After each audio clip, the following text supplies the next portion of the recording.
In the mid-1820s, the city of Albany was far from the bustling and energetic center it would later become.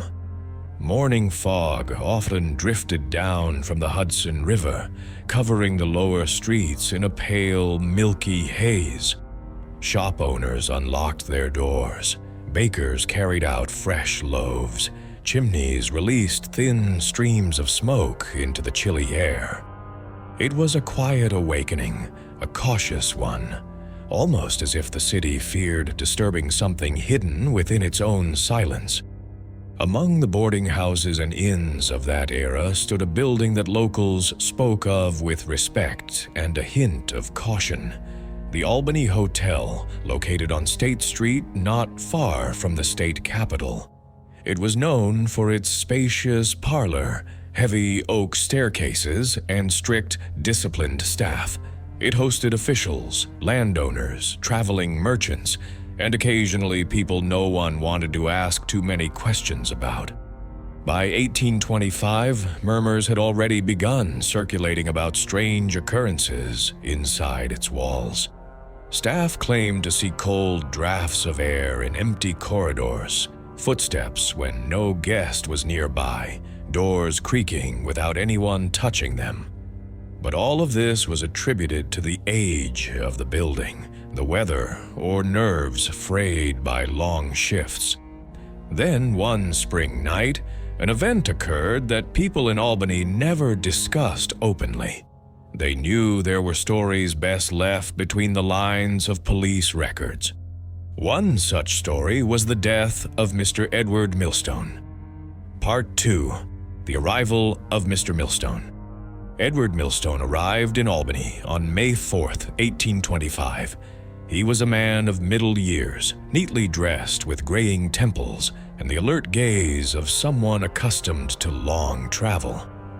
Locals knew him as a traveling attorney from Connecticut, constantly on the move, conducting business for various clients. The hotel clerk, William Hardy, wrote his information into the register. Edward Millstone, Hartford, Connecticut. Room 17. Room 17 sat at the far end of the second-floor corridor, 5 doors removed from the others, quiet even in the daytime.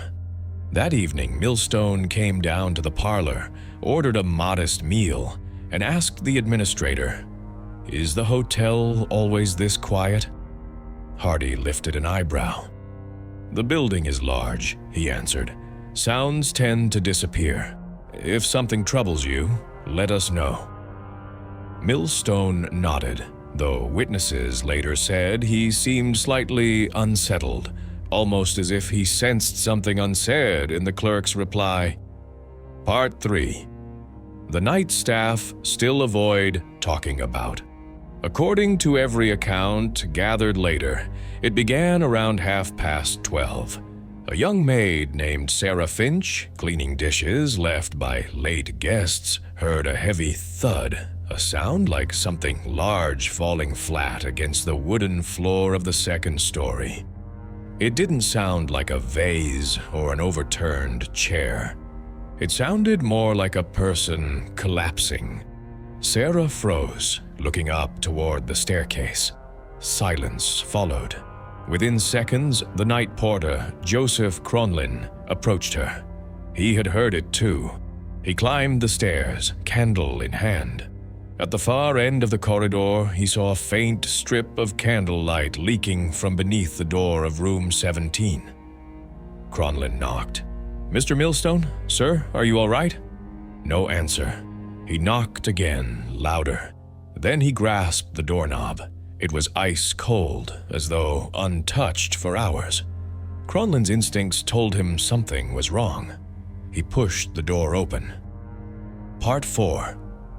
The body. What he saw would later become the focus of hearings, newspaper comments, testimonies, and decades of speculation. Mr. Millstone lay on the floor beside the bed, as if knocked backward with force. His face was contorted, his eyes wide open. There were no signs of a struggle, no overturned furniture.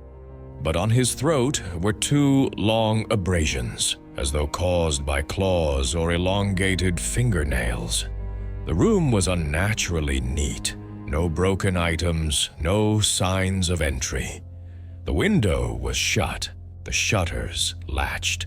But something else was reported, something that official documents later refused to acknowledge.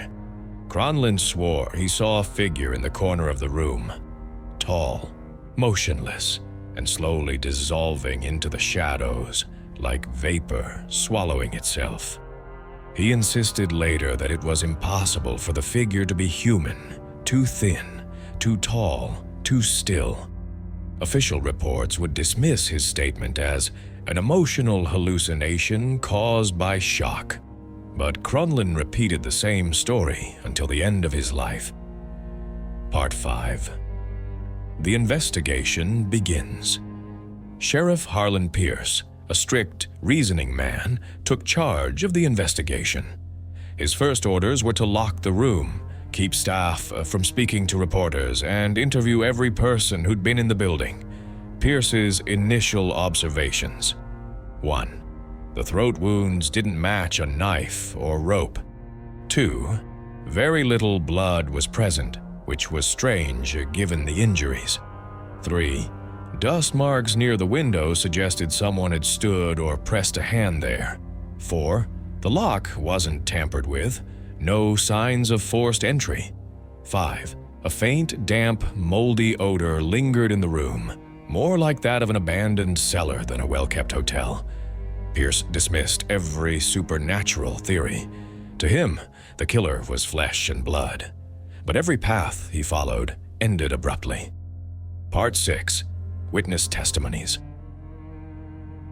1. Sarah Finch, maid. Sarah claimed that earlier that evening she'd seen Millstone talking to someone near his door, but she couldn't distinguish the other figure. The person stood in shadow and appeared oddly still. 2. George Tate, cobbler. Living across the street, Tate reported seeing a tall figure in a long coat in the second-story window around 12:50 a.m. But, as he phrased it, the figure slipped backward into darkness, almost unnaturally. 3. Nicholas Shaw, kitchen worker. Shaw stated that Millstone looked tense all day, repeatedly glancing over his shoulder and whispering to himself as if expecting something. Part 7. 5 real historical events supporting the atmosphere of mystery. Sheriff Pierce dug into the city's earlier cases, searching for rational connections. What he found were documented, though puzzling, incidents from the past decade and a half. 1. 1811. Captain Henry Brooks vanished. Last seen near an old riverfront warehouse. No signs of struggle. 2.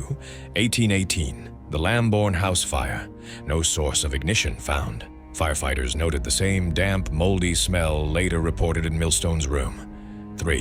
1820. The death of sailor Tom Ridge at the Hudson Inn. Cause, asphyxiation. No marks of strangulation. No rope burns. 4. 1823. Rumors of a tall, cloaked figure seen on State Street on multiple nights, disappearing whenever someone approached. 5. 1824. Murder of night watchman Walter Price. Found with nearly identical throat abrasions to Millstone's, Pierce's notes quietly acknowledged the troubling pattern. Part 8. Millstone's personal belongings. Among Millstone's papers was a disturbing letter addressed to his brother. If anything happens to me, know that the one following me cannot be seen by others. I no longer know if it is a man, but I feel him every night. The letter was written a week before his arrival in Albany.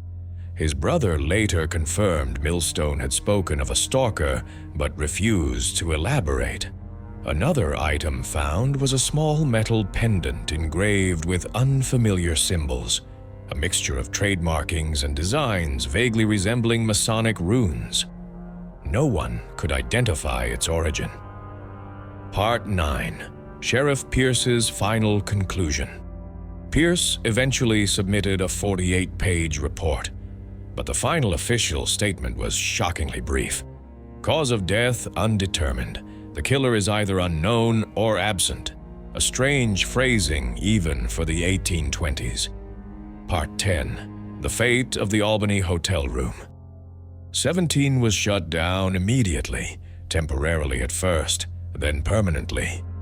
In 1833, the Albany Hotel burned to the ground in a massive fire, the cause never determined. Witnesses claimed the flames began exactly in the wing where room 17 had been located. Part 11.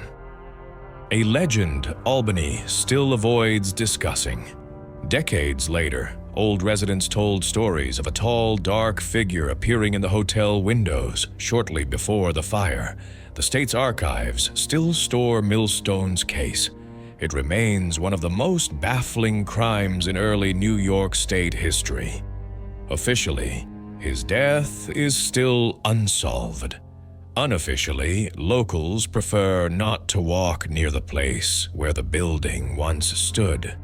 There are stories that live longer than buildings, and footsteps that echo even after 200 years.